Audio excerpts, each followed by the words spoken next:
Hello everyone, welcome back to Ninja Prep. This is Kapil Goyal, your educator and mentor for PG Physics. तो आज का जो lecture है इसमें हम आरपीएससी फर्स्ट ग्रेड फिजिक्स 2022 के पेपर का पार्ट सेकंड हम डिस्कस करेंगे। पार्ट फर्स्ट में हमने कुछ क्वेश्चन डिस्कस किए थे एंड आई होप आप लोगों ने वो लेक्चर देख लिया होगा। का पीडीएफ भी आपको मिल गया होगा जो टेलीग्राम ग्रुप के ऊपर अवेलेबल है। सेम उसी तरह इस लेक्चर का भी पीडीएफ आपको टेलीग्राम ग्रुप के ऊपर अवेलेबल होगा और अगर आप लोगों ने अभी तक भी टेलीग्राम ग्रुप को ज्वाइन नहीं किया है, टेलीग्राम ग्रुप को ज्वाइन कर लीजिए। डिस्क्रिप्शन में उसका लिंक आपको मिल जाएगा और अदरवाइज आपको फुटर में यानी कि स्क्रीन पर आपको उसका नाम भी दिखाई दे रहा होगा, निंजा प्रैप पीजीटी फिजिक्स। आप सर्च भी करके उस टेलीग्राम ग्रुप को ज्वाइन कर सकते हैं। वीडियो को मैं कंटिन्यू करूं उसके पहले आप लोगों से रिक्वेस्ट करूंगा कि प्लीज वीडियो को लाइक जरूर करें। चैनल को सब्सक्राइब नहीं किया है तो चैनल को सब्सक्राइब करें और शेयर जरूर करें। चलिए स्टार्ट करते हैं आज का लेक्चर। पहला जो क्वेश्चन है, क्वेश्चन के अंदर हमें बोला गया है if the separation between two slits is 0.8 mm। दो स्लिट वाला एक्सपेरिमेंट है ना, ये डबल स्लिट डिफ्रैक्शन का है। ये डबल स्लिट ये हो गई। तो सेपरेशन बिटवीन टू स्लिट्स यानी कि ये वाली डिस्टेंस जो है ये दी हुई है 0.8 mm। ये 0.8 mm है यानी कि आपको वैल्यू दी गई है किसकी, बी की वैल्यू जो है वो 0.8 mm है। के बाद बोला है width of each slit, width of each slit यानी कि ये ई की जो वैल्यू है वो है 0.16 mm। क्या वैल्यू है, 0.16 mm। हमें पूछा है कि देन मिसिंग ऑर्डर, तो मिसिंग ऑर्डर के लिए फॉर्मूला आप लगाते हो E plus B upon E plus B upon E और एन अपॉन एम। एन जो होता है वो किसके लिए होता है, डायफ्रैक्शन के लिए ना, मिनिमम डायफ्रैक्शन और इंटरफेरेंस दोनों कंडीशन यहाँ लगती है double interference, double slit diffraction में। तो इंटरफेरेंस के केस में हम एम यूज करते हैं, यहाँ पर मैक्सिमम इंटरफेरेंस और यहाँ मिनिमम डायफ्रैक्शन की जब कंडीशन ओवरलैप होती है तो मिसिंग ऑर्डर आता है। तो क्या आता है, मिसिंग ऑर्डर आता है। यहाँ कुल मिलाकर एन और एम के बीच में रिलेशन बनाना है। तो ई की जो वैल्यू है वो वैल्यू कितनी डाली, 0.16 और बी की जो वैल्यू है वो कितनी रखी है आपने, 0.8। यहां से डिवाइड कर दिया इसको 0.8। यहाँ कितना बनेगा, यहाँ ये बन जाएगा 0.96, 0.96 ऑन 0.8 और ये हो जाएगा एन अपॉन एम। तो इसके से को सिंप्लीफाई करो, तो सिंप्लीफाई करोगे तो यहाँ 18, अच्छा ई है, ई तो ई की वैल्यू कितनी है, 0.16 है। ये ई की वैल्यू रखो यहाँ पर, तो ई की वैल्यू कितनी है, 0.16। ये है 0.16। यहाँ से हमारे पास बनेगा 6, तो एन अपॉन एम जो है उसकी वैल्यू आ गई 6। एन अपॉन एम की वैल्यू 6 आ गई, तो यहाँ से एन जो है उसकी वैल्यू आ जाएगी 6 एम। एन जो है उसकी वैल्यू आ गई कितनी, 6 एम। अब यदि एम की वैल्यू होती है 1, 2 एंड 3, एन की वैल्यू कितनी आएगी, एम की वैल्यू अगर 1 है तो एन की वैल्यू कितनी आएगी 6, एम की वैल्यू यदि 2 है तो एन की वैल्यू कितनी आएगी 12 और एम की वैल्यू यदि 3 है तो एन की वैल्यू कितनी आएगी 18। जो मिसिंग ऑर्डर होंगे, मिसिंग ऑर्डर वो कौन कौन से होंगे, 6, 12 और 18। एन जो है वो मिनिमम डायफ्रैक्शन में है यानी कि डायफ्रैक्शन के जो पैटर्न है वो मिस हो जाएंगे। कौन कौन से हो जाएंगे, 6, 12 और 18। हमारे पास जो राइट आंसर आ जाएगा वो कौन सा आ जाएगा, थर्ड आ जाएगा। ठीक है, तो ये फॉर्मूला यूज करना है। तो यहाँ पर एक आप गड़बड़ कर सकते हो, गड़बड़ ये कर सकते हो जल्दबाजी में आप इसको 0.16 को और 0.8 को ऐड करोगे तो 0.24 लिख सकते हैं कई लोग। ये सिली मिस्टेक हो सकती है, यहाँ पर ऐसा कुछ सिली मिस्टेक हो सकता है, फिर हो सकता है उससे आप आंसर निकाल दो 135। वो गलती मत करना ना, वो गलती मत करना। ये हो सकता है जल्दबाजी में, मैं ऐसा नहीं कह रहा कि आप ऐसा नहीं करोगे, जल्दबाजी में बहुत ज्यादा चांसेस है ऐसी गलतियां होने के, वो मत करना, अदरवाइज इसका आंसर क्या होगा, चेंज हो जाएगा। नेक्स्ट क्वेश्चन पे आ जाओ। नेक्स्ट क्वेश्चन के अंदर हमें बोला गया है an air bubble of radius 1 mm। Air bubble की जो रेडियस है वो 1 mm है, is formed at a depth of 50 centimetre inside a large container of soap solution. Container बना लूं पहले मैं, कंटेनर, ये कंटेनर बन गया और यहाँ पर सोप बबल है, ये सोप बबल है। सोप बबल का रेडियस हमें दिया हुआ है और रेडियस हमें कितनी गिवन है, 1 mm ये रेडियस है। और कितनी डेप्थ पर है, ये कितनी डेप्थ पर है, यहाँ से ये फ्री सरफेस हो गई, ये फ्री सरफेस। तो फ्री सरफेस से कितनी डेप्थ पर है, 50 सेंटीमीटर इनसाइड, 50 सेंटीमीटर, 50 सेंटीमीटर नीचे है। If the surface tension of the soap solution is 0.05, surface tension को हम सिग्मा से भी लिखते हैं और टी से भी लिखते हैं। ये वैल्यू है 0.05 newton per metre, 0.05 newton per metre. Density of soap solution rho की जो वैल्यू है वो हमें कितनी दी हुई है, वो दी हुई है 1200 kg और पर metre cube. Pressure inside the bubble वो हमें निकालना है। फॉर सोप प्रेशर का जो फॉर्मूला होता है P inside minus P atmospheric या आउटसाइड इक्वल्स टू होता है 4T/R। ये फॉर्मूला होता है सोप के लिए। यहाँ से पी आई की जो वैल्यू है वो हो जाएगी 4T/R प्लस पी नॉट। सवाल ये है कि आप ये पी नॉट कैसे निकालेंगे। ये जो पी नॉट है ये किसके बराबर होगा, ये बराबर होगा atmospheric pressure. Atmospheric pressure plus plus क्या होगा, रो जी एच मतलब, क्योंकि ये किसके अंदर रखा हुआ है, ये रखा हुआ है एक बीकर के अंदर, एक कंटेनर के अंदर। कंटेनर के अंदर एक डेप्थ पर आपको किसकी वैल्यू निकालनी है, प्रेशर की वैल्यू निकालनी है। तो प्रेशर की वैल्यू कैसे निकालोगे, रो जी एच से निकालोगे। यहाँ क्या लिखोगे, रो जी एच। यहाँ एटमॉस्फेरिक प्रेशर की वैल्यू कितनी है 1.01325 इंटू 10 पावर 5 पास्कल में। ये रो की जो वैल्यू है वो है 1200 और जी की जो वैल्यू है वो है 10। एच की जो वैल्यू है मल्टीप्लाई करोगे एच से। एच की जो वैल्यू आपको दी हुई है वो दी हुई है कितनी, 50 सेंटीमीटर। 50 सेंटीमीटर को आप क्या लिखोगे, इसको लिख दोगे 50 इंटू 10 पावर-2, इंटू 10 पावर-2। यहाँ से इसकी वैल्यू आ जाएगी, पी नॉट की वैल्यू आ जाएगी। ये पी नॉट की वैल्यू आपको कहाँ सब्सटीट्यूट करनी है, यहाँ पर सब्सटीट्यूट। फिर 4T, टी की जो वैल्यू है, टी की वैल्यू कितनी है, टी की वैल्यू है 0.05। यहाँ से रखोगे 0.05, ये हो जाएगा 0.05। आर की वैल्यू 1 mm है, तो आर 1 mm 1 इंटू 10 पावर कितना हो जाएगा, -3 प्लस पी नॉट की ये पूरी वैल्यू यहाँ से लेके आओगे। अब इसको सॉल्व कर लेना। तो सॉल्व करोगे तो आपके पास जो आंसर आएगा वो मैं डायरेक्ट लिख रहा हूँ। आंसर जो तुम्हारे पास आएगा वो आएगा 1.074, 1.074 इंटू 10 पावर 5 पास। ये आंसर आ जाएगा इनसाइड द सोप बबल। ये आंसर आएगा, ठीक है। यहाँ पर दो तीन जो फॉर्मूला है वो आपको यूज करने आने चाहिए, तो ये क्वेश्चन हो जाएगा। कई लोग इसको ऐसे भी करने की कोशिश करेंगे कि ये वाला जो है इसको खा जाओगे और सीधा यहाँ पर पी नॉट की जगह किसकी वैल्यू रख दोगे, 1.01325 ये वैल्यू रखोगे, तो फिर उससे आंसर गड़बड़ा जाएगा ना, उससे आंसर मैच नहीं करेगा। नेक्स्ट क्वेश्चन पे आ जाओ। नेक्स्ट क्वेश्चन में बोला गया है, स्कैटरिंग का क्वेश्चन है और इनइलास्टिक कॉलिजन और जो इनइलास्टिक कॉलिजन एक तो सेंटर ऑफ मास फ्रेम में और एक किसके अंदर, जो है हमारा एक सेंटर ऑफ मास फ्रेम में और एक लेबोरेटरी फ्रेम में, दोनों को मिला के फिर यहाँ पर ये क्वेश्चन बनाया गया है। ये डेरिवेशन होता है सीधा सीधा बुक में, बहुत लंबा चौड़ा डेरिवेशन, मैं आपको डायरेक्ट आंसर बता रहा हूँ। तो इसका जो आंसर आएगा वो आएगा tan phi equals to sine theta upon cos theta plus m1/m। ये आंसर आ जाएगा, यानी कि ऑप्शन बी आ जाएगा। फिर यहाँ से तीन कंडीशन बनाई जाती है। तीन कंडीशन कौन कौन सी बनाई जाती है, पहली बनाई जाती है m1/m2 लेस देन 1। एक कंडीशन ये बनती है। वहाँ से फाई की वैल्यू निकलती है, तो वहाँ से फाई की वैल्यू निकालोगे तो इसके लिए फाई की वैल्यू 0 से और किसके बीच में होती है, π/2 के बीच में होती है। फिर एक कंडीशन बनती है m1/m2 इक्वल्स टू 1।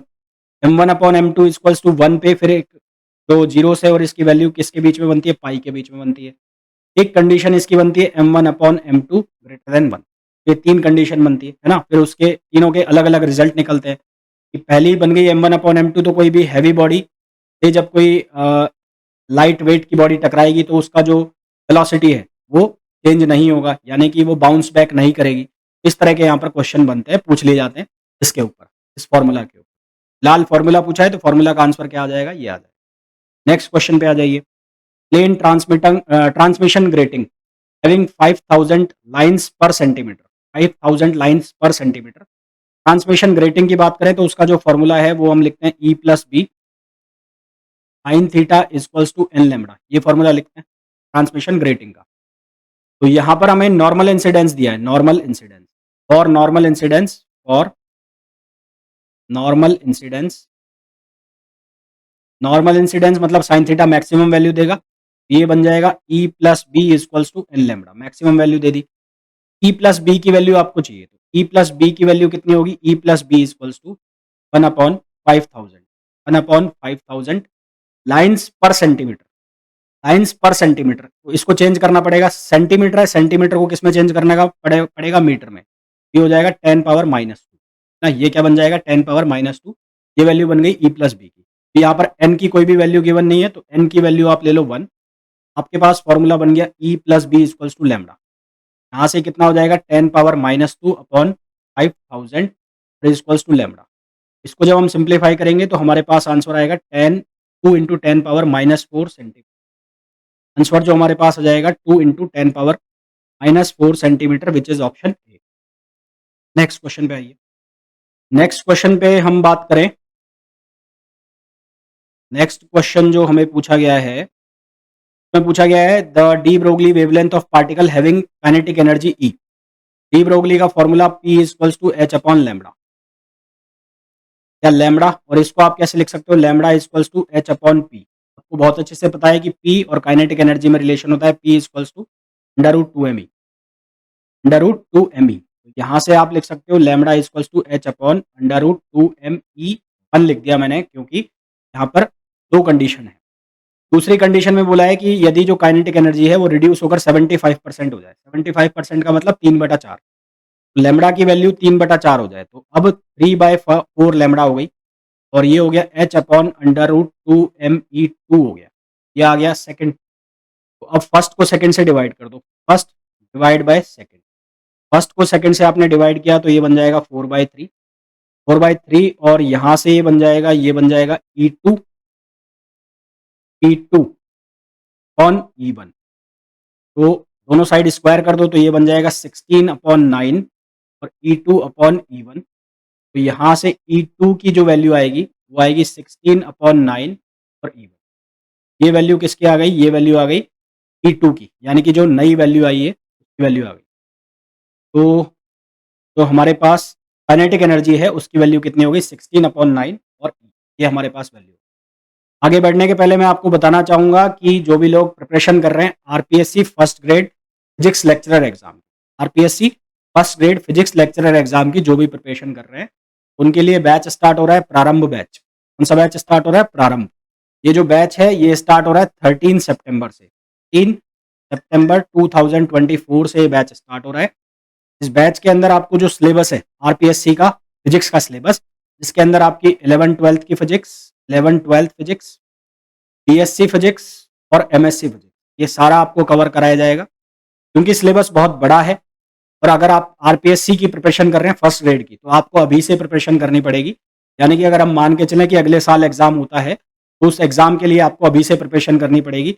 ऐसा नहीं है कि आप एग्जाम के 1-2 महीना पहले प्रिपरेशन स्टार्ट करें, उससे कुछ होने जाने वाला है नहीं, क्योंकि सिलेबस बहुत बड़ा है। स्पेशली जो बच्चे सिर्फ और सिर्फ आरपीएससी फर्स्ट ग्रेड को कॉन्सेंट्रेट करके बैठे हैं तो उनको पहले से प्रिपरेशन करनी पड़ेगी। तो चाहे मेरे साथ करें चाहे किसी और के साथ करें, पर उनको प्रिपरेशन पहले से करनी पड़ेगी।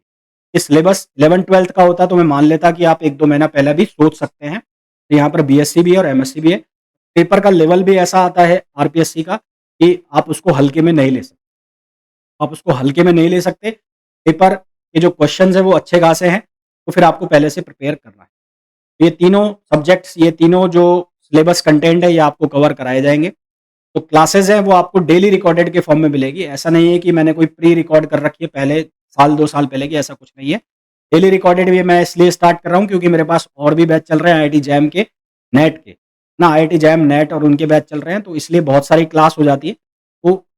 तो जो शाम का टाइम मिलेगा रात का, तब मैं इसको रिकॉर्ड करके डेली बेसिस पर अपलोड करूंगा। मैं आपको दिन में 2 क्लासेस मिलेंगी। एक क्लास रहेगी 11th-12th की और एक क्लास जो आपकी रहेगी वो रहेगी बीएससी एमएससी वाली। बीएससी एमएससी वाली मतलब जो एमएससी और बीएससी का मिलाकर सिलेबस डाला हुआ है वो वाली क्लास यहाँ पर। तो इस तरह से आपका दोनों सिलेबस जो है वो साइमल्टेनियसली चलेंगे। ये जो बैच है इसकी फीस रहने वाली है 12,000 रुपीज़, 12,000 रुपये रहने वाली है। लाइव नहीं है, लाइव होता तो इसकी फीस और ज़्यादा होती। 12,000 रुपये इसकी फीस रहेगी।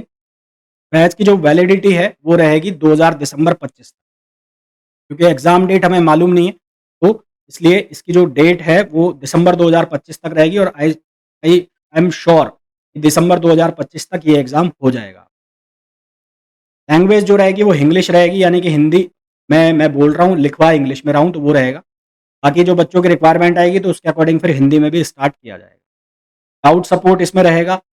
तो 11th-12th क्लास के जो हैं और जो बीएससी एमएससी के जितने भी हैं वो डाउट सपोर्ट आप पूछ सकते हैं। वो व्हाट्सएप के ऊपर आप मैसेज करके अपने क्वेश्चंस वगैरह हैं वो पूछ सकते हैं। इसके अलावा फ़ोन कॉल पर भी आप फिर से बात कर सकते हैं। टेस्ट सीरीज इसमें अवेलेबल रहेगी जिसमें फुल लेंथ टेस्ट और सब्जेक्ट टेस्ट अवेलेबल है। ठीक है, तो ये पूरा batch according to RPSC exam pattern चलेगा। तो जो भी स्टूडेंट्स इंटरेस्टेड है आरपीएससी फर्स्ट एड फिजिक्स एग्जाम प्रिपरेशन के लिए, तो वो ये बैच ज्वाइन कर सकते हैं।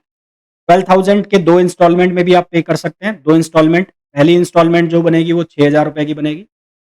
दूसरी इंस्टॉलमेंट जो 1 महीने बाद आपको जमा करानी होती है वो भी 6,000 रुपए की बनेगी। जीएसटी इसमें काउंट होगा, उसका मैं भी कुछ नहीं कर सकता। तो आप इसको चाहें तो इंस्टॉलमेंट पे भी ज्वाइन कर सकते हैं। चलिए वापस बात करते हैं क्वेश्चंस की। क्वेश्चंस की बात करें, अब हमें जो क्वेश्चन दिया गया है उस क्वेश्चन में बोला गया है velocity versus displacement graph. Velocity और डिस्प्लेसमेंट का ग्राफ हमें शो किया गया है। हमें बताया है कि पूछा है कि जो पार्टिकल जो इस ग्राफ को शो कर रहा है, का एक्सेलरेशन कैसा होगा। तो यहाँ पर जो ग्राफ है वो किस-किस के बीच में है, velocity versus X. Velocity versus X मतलब velocity versus displacement. Velocity versus displacement के बीच में क्या रिलेशन बनाए? देखो v इक्वल्स टू होता है dv अपॉन dt। इक्वल क्या होता है dv अपॉन dt। तो मैं अगर a सॉरी b नहीं a जो है वो किसके इक्वल होता है dv upon dt। a equals to dv upon dt। इसको अगर मैं चेंज करूं, कैसे चेंज करूं, dv अपॉन dx। इसको मैंने लिख दिया dx अपॉन dt। यहां से क्या बन गया, a equals to v dv upon dx। dv upon dx, ये ग्राफ जो है वो किस किस के बीच में, डी वी और एक्स के बीच। अगर ग्राफ किस किस के बीच में हो, वाई और एक्स के बीच में होता है, तो D Y upon D X जो है तो हम क्या कहते हैं, स्लोप। स्लोप जिसको हम लिखते हैं एम से, और वो होता है कांस्टेंट। क्या होता है, कांस्टेंट होता है। इसी तरह से यहाँ पर D V upon D X है, ये भी क्या बन जाएगा, कांस्टेंट बन जाएगा। ये भी क्या बन जाएगा, constant. D V upon D X क्या बन जाएगा, स्लोप, यानी कि ये कांस्टेंट हो गया। यहाँ से ए बी और ये क्या आ गया, कांस्टेंट। इसका मतलब एक्सेलरेशन वेलोसिटी के साथ लीनियरली वेरी कर रहा है, इंक्रीज लीनियरली विद एक्स। यहाँ पर जो वेलोसिटी है, एक्सेलरेशन जो है वो वेरी करेगा increase linearly with x. Increase linearly with x, ये हमारे पास इसका क्या आ जाएगा, इंक्रीज लीनियरली विद एक्स। इस तरह से आप इसको सॉल्व। नेक्स्ट क्वेश्चन पे आ जाओ। नेक्स्ट क्वेश्चन में हमें बोला गया है the critical velocity VC below with the liquid flow remains study. अब देखो एक फॉर्मूला होता है रेनॉल्ड्स का फॉर्मूला। रेनॉल्ड्स का फॉर्मूला जो है वो लिखा जाता है रो पी डी अपॉन म्यू। मैं इसको चेंज कर दूंगा, ये जो आर है वो बोलते हैं रेनॉल्ड नंबर, रेनॉल्ड्स नंबर। यहाँ पर मैं बोला गया है कि इस रेनॉल्ड नंबर को किससे लिखना है, आपको के से लिखना है। मैं इसको किससे लिख रहा हूँ, के से। फिर कॉफिशिएंट ऑफ विस्कोसिटी, ये है coefficient of viscosity. Coefficient coefficient of viscosity. Coefficient of viscosity जो है तो यहाँ पर किससे लिख रहे हैं, ईटा से लिख रहे हैं, ठीक है। और आर जो है उसको रेडियस से, और यहाँ पर ये डी है, डी का मतलब है dia, mean dia, mean dia. ये हो जाएगा 2r। यहाँ से ये बनेगा के, ये रो का रो रहेगा, ये क्रिटिकल वेलोसिटी, और इसको लिख दिया मैंने 2r। यहाँ ये हो गया ईटा। अब ये फॉर्मूला को आप क्या करो, वापस से रीएडजस्ट करो। रीएडजस्ट करोगे तो आपको वी की, वीसी की वैल्यू चाहिए, वीसी। वीसी की वैल्यू निकालोगे तो ये क्या बनेगा, के ईटा कौन, ये बनेगा रो और 2r, 2 रो आर। 2 कांस्टेंट है, इसको छोड़ सकते हो यहाँ पे। तो ये लगभग बराबर हो जाएगा किसके, के ईटा अपॉन रो आर। के ईटा अपॉन रो आर। इसका जो राइट आंसर आ जाएगा वो आ जाएगा के ईटा अपॉन रो आर। कौन से में आ रहा है, ये आ रहा है सेकंड में। इसका जो करेक्ट आंसर आ जाएगा वो आ जाएगा सेकंड। नेक्स्ट क्वेश्चन पे आइए। हाइड्रोजन एटम है और उसका हमें क्या निकालना है, एंगुलर मोमेंटम ऑपरेटर। तो एवरेज वैल्यू निकालनी है एल स्क्वायर। एल स्क्वायर की एवरेज वैल्यू जब निकालते हैं तो इसकी आइगन वैल्यू का आपको पता होना चाहिए। इसकी आइगन वैल्यू बनती है एच कट स्क्वायर और फिर L, L plus one, L plus one. और स्टेट के अंदर कोई चेंज नहीं होता, स्टेट के अंदर चेंज नहीं होता, मतलब अगर स्टेट लिखी हुई है psi N L M, state लिखी हुई है साई एन एल एम, तो स्टेट दूसरी भी क्या बनेगी, psi N L M, N N L M ही बनेगी। Psi N L M, M ही बनेगी, एन एल एम यही बनेगी। तो अब यहाँ पर एक्सपेक्टेशन वैल्यू निकालनी है एक तरह से आपको। तो एक्सपेक्टेशन वैल्यू निकालनी है तो आप क्या करो, ये साई, यहाँ करा आपने एल स्क्वायर, और फिर यहाँ पर ये लिखा आपने लिखा एल स्क्वायर की एक्सपेक्टेशन वैल्यू, फंक्शन साई, ये आपने एल स्क्वायर, और फिर ये यहाँ से जब आप करोगे तो इसका ब्रा नोटेशन और कैट नोटेशन बनेगा, दोनों बनेंगे। ब्रा नोटेशन और कैट नोटेशन बनेगा तो ये लीनियर फॉर्म में आ गई। लीनियर फॉर्म में आ गई तो ये क्या बनेगा, ये बन जाएगा C1 स्क्वायर, ये बन जाएगा C2 स्क्वायर और ये क्या बन जाएगा C3 स्क्वायर। पहले केस में जब इसका करोगे अंडर रूट 5/14 को अंडर रूट 5/14 से मल्टीप्लाई करोगे तो क्या बनेगा 5/14, 5/14 तो एक बन गया। और फिर एल स्क्वायर की वैल्यू क्या बन रही है, H cut square, H cut square as it is रहेगा। पहले केस में लिखा है Psi 200, ये है NLM, तो एल की वैल्यू कितनी हो गई, जीरो। एल की वैल्यू जीरो हो गई तो पहले केस में एल की वैल्यू जीरो डालोगे तो ये पूरा जीरो हो गया, तो ये कितना हो जाएगा, जीरो हो जाएगा। फिर ये माइनस के साथ वैल्यू लेनी है, तो माइनस के साथ ये वैल्यू लोगे तो ये क्या बनेगा, ये बनेगा 3/14, तो ये हो जाएगा 3/14। फिर एच कट स्क्वायर, अब एल की वैल्यू कितनी है, 1 है, 1, एल की वैल्यू 1 है, 1 + 1 कितना हो गया, 2, तो यहां पर आ जाएगा 2, ये हो गया 2 प्लस, यहां पर क्या लिखोगे 3/7, 3/7 का स्क्वायर करोगे तो 3/7, √3/7 का स्क्वायर 3/7 हो गया। यहां पर एल की वैल्यू कितनी है, 2, तो यहां पर कितना हो जाएगा, 2 + 1 3 और 3 2 जा 6, तो ये आ जाएगा 6 और ये एच कट स्क्वायर। तो यहां से इसको सॉल्व करोगे तो ये आ जाएगा 3 एच कट स्क्वायर। ये जो है ये कंडीशन किसकी हो गई, नॉर्मलाइजेशन की, ये नॉर्मलाइज हो गया। और बाकी जब आप मल्टीप्लाई करोगे वो ऑर्थोगोनल हो जाएंगे और ऑर्थोगोनल की कंडीशन में वो क्या वैल्यू देंगे, जीरो वैल्यू देंगे। डायरेक्ट आंसर आ जाएगा कितना, 3 एच कट स्क्वायर। आंसर कितना आ जाएगा, 3 H cut square. Next question पे आइए। पॉपुलेशन इन्वर्जन का मतलब होता है लो ग्रेड एनर्जी से जो इलेक्ट्रॉन है उनका ट्रांसफर किया जाता है high grade energy, high grade energy, high grade energy. और ये किसके हेल्प से किया जाता है, with the help of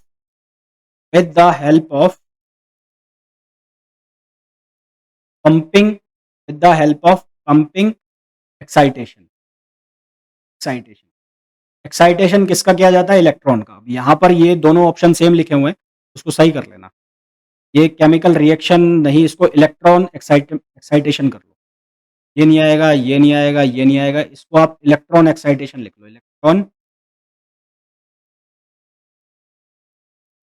electron excitation का मतलब हो गया केमिकल रिएक्शन।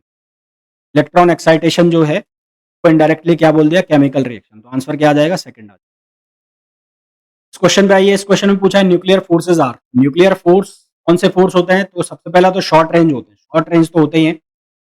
अब रिपल्सिव होंगे, अट्रैक्टिव होंगे, अट्रैक्टिव होंगे। सीधी सी बात है कि जो न्यूक्लियस है उसके अंदर जो प्रोटॉन और न्यूक्लियर, प्रोटॉन प्रोटॉन और प्रोटॉन और न्यूट्रॉन को जो बांध के रखा हुआ है, तो सेम टाइप के पार्टिकल को बांध रखा है। इसका मतलब रिपल्शन तो है नहीं, क्या हो रहा है, अट्रैक्शन हो रहा है। क्या आएगा, short range attractive force. Answer क्या आ जाएगा इसका, बी आ जाएगा, सेकंड, अट्रैक्टिव। नेक्स्ट क्वेश्चन पे आइए। Body having its centre of mass at the origin has 3 of its particles at, 3 particle दिए हैं और ये मैंने ले लिया x, ये ले लिया y और ये ले लिया मैंने z। एक यहाँ पर हो गया, एक यहाँ पर हो गया, यहाँ पर हो गया। इसके अबाउट मोमेंट ऑफ इनर्शिया आपको गिवन है, इसके अबाउट मोमेंट ऑफ इनर्शिया आपको गिवन है। यहाँ परपेंडिकुलर एक्सिस थ्योरम लगानी है। परपेंडिकुलर एक्सिस थ्योरम जो है, perpendicular perpendicular axis theorem, perpendicular axis theorem जो है वो ये कहती है कि आई जेड जेड इसके इक्वल होता है आई एक्स एक्स प्लस आई वाई वाई। दो दिए हुए हैं हमें, 0.20 और 0.20। तो आई जेड जेड की वैल्यू कितनी हो जाएगी, 0.20 और 0.20, ये वैल्यू हो जाएगी 0.4। हमारे पास जो इसका आंसर आ जाएगा 0.40, यानी कि ऑप्शन डी, ऑप्शन डी हमारे पास इसका। ये सेकंड पार्ट में हमने कुछ क्वेश्चंस किए एंड आई होप आपको बहुत अच्छे से सभी क्वेश्चन समझ में आ गए होंगे। जो भी लोग ज्वाइन करना चाहते हैं प्रारंभ बैच को, जो कि है RPSC first grade physics lecturer batch के लिए, तो ये ज्वाइन कर सकते हैं। 13 सितंबर से ये स्टार्ट होगा और बैच का जो प्राइस है मैंने आपको बता दिया। और बैच को ज्वाइन करने के लिए आपको डाउनलोड करना पड़ेगा Ninja prep app, Ninja prep app by Kapil sir, जिसे आप गूगल प्ले स्टोर से डाउनलोड कर सकते हैं। इसके अलावा यदि आप iOS यूजर हैं तो उसके लिए आपको डिस्क्रिप्शन में लिंक मिल जाएगा। iOS पर माई इंस्टीट्यूट करके आपको ऐप डाउनलोड करना है, माई इंस्टीट्यूट ऐप में फिर आप ऑर्गेनाइजेशन कोड डालेंगे। ऑर्गेनाइजेशन कोड डालने के बाद फिर आप ये बैच एक्सेस कर सकते हैं, परचेज ना। तो होपफुली आपको वीडियो बहुत अच्छे से समझ में आ गया होगा, लेक्चर बहुत अच्छे से समझ में आ गया होगा। लेक्चर का जो पीडीएफ है वो आपको अवेलेबल होगा टेलीग्राम ग्रुप के ऊपर, जिसका नाम है निंजा प्रेप पीजीटी फिजिक्स। मिलते हैं नेक्स्ट वीडियो में, जिसमें नेक्स्ट पार्ट मैं डिस्कस करूंगा इसका पेपर का पार्ट थर्ड, जिसमें हम कुछ और क्वेश्चंस को डिस्कस करेंगे। Till then, thank you.